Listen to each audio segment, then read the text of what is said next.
বিসমিল্লাহির রহমানির রহিম।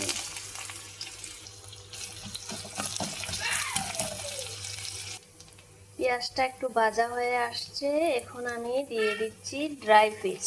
আপনারা জানবেন এটা শুকনা মাছ মানে শুটকি। এখনো হয়তো আপনারা ভাবছেন যে আমি কি রান্না করছি।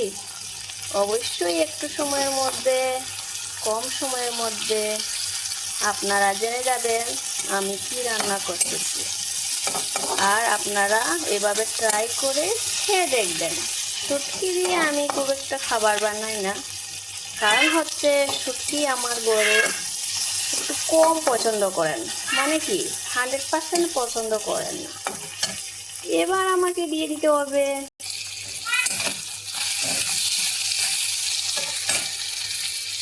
লেডিস ফিঙ্গার, মানে ভেন্ডি ভাজা করব। এইভাবে ভাজা করব, একটু ফ্লেভার আসবে, খেতে ভালো লাগবে। একটু পর পর কিন্তু নাড়াচাড়া করে দিতে হবে। গুঁড়া মশলা দিয়ে দিয়েছি ঢাকন লাগিয়ে, এবার অনেকক্ষণ নাড়াচাড়া করে রান্না করব।